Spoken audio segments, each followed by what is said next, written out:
Hello there. Today is going to be our third installment of plate tectonics. Our learning target for today is that you can describe how transform boundaries cause major geological events like earthquakes.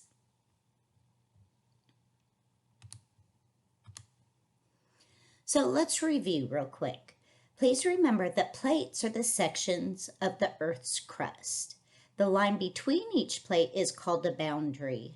And here's a picture for reference, okay? So the plates are the sections of the Earth, and the boundaries are the area between the two plates.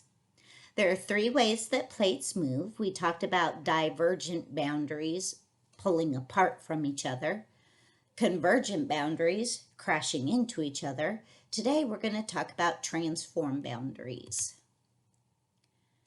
Transform boundaries is when plates slide in opposite directions along the boundary. So they're not pulling apart, they're not crashing together, but they're sliding past each other.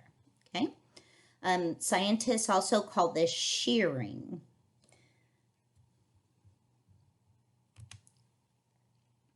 When plates slide past each other and rub, they get stuck because the edges of the plates are not smooth like in this picture.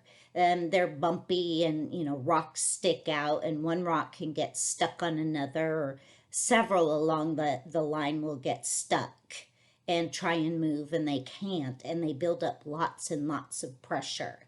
Kind of like, think about when you're at the movie theater and the only seats available are in the middle. So you try and slide past the people that are on the edge, and you keep running into their knees, and it's hard to step over their stuff, right? That's kind of how this is. It's hard to slide past. It's not real smooth. So finally, when the pressure builds up enough that the rocks start to break, then this will cause an earthquake. Okay, so a real life example of this is the San Andreas Fault. Now, yes, San Andreas is a real thing. It's what the movie and the games were named after. It wasn't the other way around. Now, a fault is it's a crack. Okay, so in this case, there's a big crack in between the Pacific plate and the North American plate, where one slides up, as you can see kind of in the middle here. This side slides up, this side is sliding down.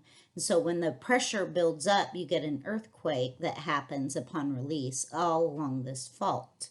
Okay, and here's Los Angeles for reference, right? You may have heard that someday Los Angeles will be in the middle of the Pacific Ocean. Well, in a way that's true, because the part of the plate that Los Angeles is on the Pacific plate, and it's moving up. So eventually, yeah, it could end up being in the ocean, but not for a long, long time. Okay, so here's one view of the San Andreas Fault, or a small piece of it, and you can see water is filling in here. So as that crack opens up, water can get in there and help erode some of the rock that's in there. And here's another picture of the San Andreas Fault in a different location. I did not take this picture. This is also from Google. But one side's going one way, one side's going the other way. So they're just sliding past each other. And here you can see the crack in the rock, right? That is the fault, okay? And here's kind of a clearer picture of what's down here. I just made it larger so you can see that looks like an awfully deep crack. What does it look like in there? I don't know. I have never sat or stood at the fault and looked down.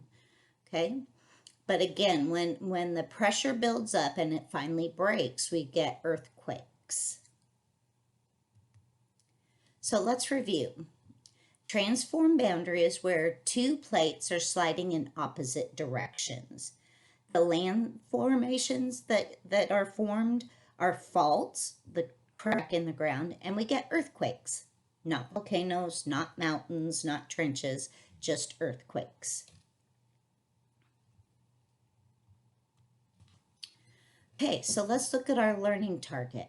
Can you describe how transform boundaries cause major geological events like earthquakes? If not, maybe you should go back over this presentation or go ahead and go to YouTube and search up some other videos that can help you understand. Have a great day. Bye.